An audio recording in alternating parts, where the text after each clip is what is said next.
Taman Sejahtera Rakyat di Sungai Tok Pawang, Bedong Kedah menjadi kampung luar bandar pertama di negara ini melaksanakan pengurusan sisa pepejal bersistematik.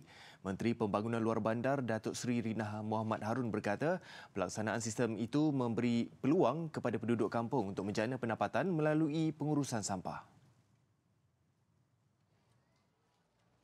Datuk Seri Rina menyempurnakan majlis pelancaran projek pengurusan lestari sisa pepejal luar bandar di Taman Sejahtera Rakyat TSR semalam.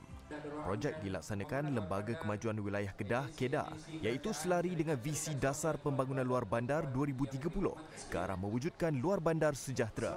Katanya, 37,890 tan sisa yang dihasilkan oleh rakyat Malaysia setiap hari boleh menjadi bom jangka jika gagal diuruskan dengan sistematik. Ini khususnya kepada kesihatan manusia serta alam sekitar, dan yang paling membanggakan penduduk TSR telah menyahut cabaran itu serta melaksanakannya.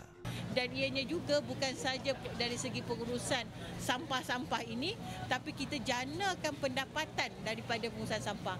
Maksudnya daripada pengurusan sampah ini dijadikan baja kompos, menjadikan tumbuhan-tumbuhan ataupun tanaman yang organik, yang hanya menggunakan baja-baja yang dihasilkan.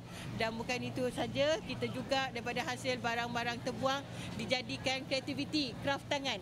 Seperti yang dilihat di hadapan ini, dan juga ada juga boleh dijadikan juga tumbuhan yang dihasilkan tadi itu juga menjadi makanan kepada peternakan. Macam di sini dia ada peternakan lobster.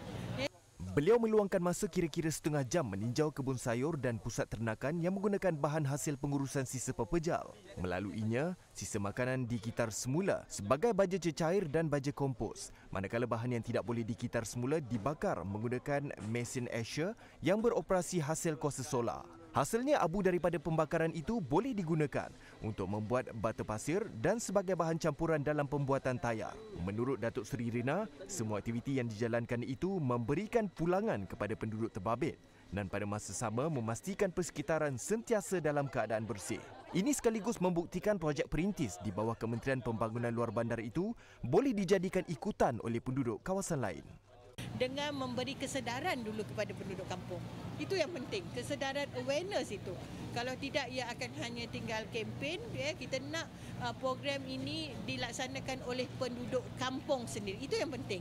Katanya, sebanyak 40 kampung di Kedah, Perak dan Sarawak akan mula melaksanakan sistem pengurusan itu selepas pendedahan awal pada sepanjang tahun ini.